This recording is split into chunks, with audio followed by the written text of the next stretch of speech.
एक बार एक राजा अपने रथ पर बैठकर नगर में घूमने के लिए निकला। रास्ते में अचानक जोरों का तूफान आ गया और जोर जोर से वर्षा होने लगी।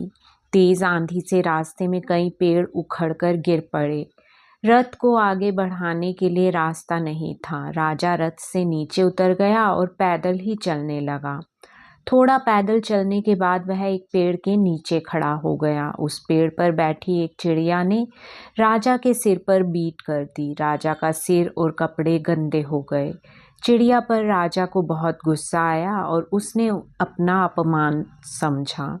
उसने निश्चय किया कि इस देश का राजा मैं हूँ। मेरे ऊपर बीट गिराने वाली चिड़िया जाति का मैं विनाश कर दूंगा और मेरे रथ का रास्ता रोकने वाले पेड़ों को मैं कटवा दूंगा।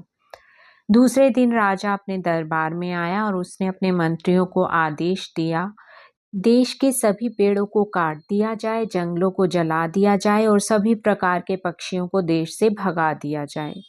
राजा की आज्ञा का शीघ्र ही पालन किया गया। देश के सभी पेड़ों को काट दिया गया, जंगलों में आग लगा दी गई।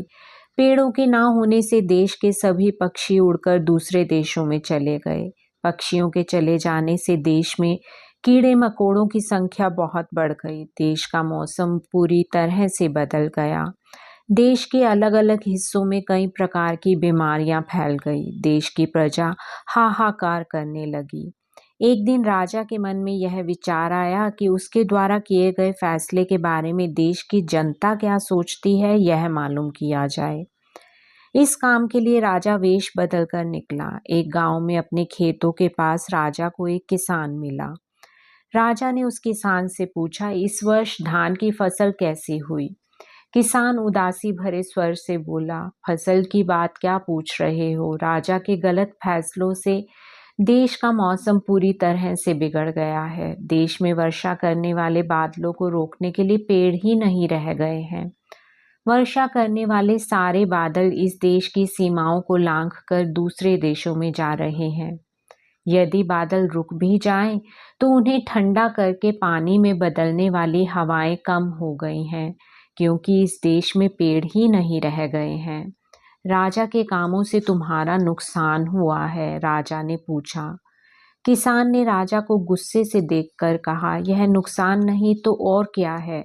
बारिश के दिनों में काफी बारिश हुआ करती थी, किंतु अब देश में साल में एक बार भी बारिश नहीं होती। बारिश न होने के कारण सभी फसलें नष्ट हो गई हैं, खाने के लिए अनाज नहीं मिल रहा है और देश में अकाल पड़ गया है।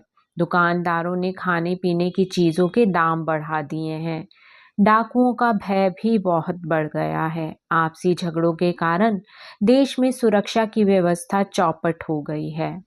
किसान ने बहुत दर्द भरी आवाज में कहा। राजा थोड़ा आगे बढ़ा। उसने झुंड बनाकर जाते हुए लोगों को देखा। एक झुंड में से एक नौजवान को अलग से बुलाकर राजा ने उससे पूछा, तुम सब लोग झुंड बनाकर कहाँ जा रहे हो? हम लोग इस देश को छोड़कर जा रहे हैं, उस नौजवान ने उत्तर दिया। इस देश में तुम्हें क्या परेशानी है? राजा ने पूछा। नौजवान ने उत्तर दिया, इस देश के राजा के मूर्खतापूर्ण कार्यों से देश के सारे जंगल नष्ट हो गए हैं। रोगियों के इलाज के लिए जंगल से जो जड़ी बूटियां मिला करती थी, अब वह नहीं मिल रही। इलाज के बिना लोग मर रहे हैं। रसोई के लिए लकड़ी नहीं मिल रही। इस देश में कष्टों के अलावा अब रह ही क्या गया है? इसीलिए हम इस देश को छोड़कर जा रहे हैं। नौजवान की बातें सुनकर राजा को बहुत दुख हुआ। कड़ी धूप में वह आगे बढ़ गया। चलते चलते वह थक गया था। रास्ते में पेड़ों के न होने से वह आराम नहीं कर सका था। इतने में एक डरा हुआ व्यक्ति राजा के पास आकर कहने लगा, ओ यात्री, जरा सुनो, तुम यहाँ से जल्दी भाग जाओ। क्यों? राजा ने पूछा। जंगलों को नष्ट कर देने से जंगल के फल फूल जड़ें आदि खाकर जिंदा रहने वाले जानवर भूख के कारण मर गए। भोजन को ढूंढते जंगली जानवर गांव और शहरों में घुस आए हैं। शेर चीते लोगों को मारकर खा रहे हैं। मेरी बात मानकर तुम यहाँ से जल्दी भाग जाओ, उस अजनबी ने राजा से कहा। राजा का सिर चकरा गया। आज उसे अपनी भूल का पता चला। पेड़ों को काटकर और जंगलों को जलाकर उसने बहुत बड़ी मूर्खता की है। राजा तुरंत अपने महल में लौट आया।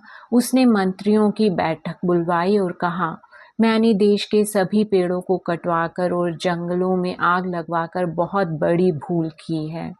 हम लोग पेड़ों और जंगलों की संपत्ति से बिल्कुल खाली हो गए हैं।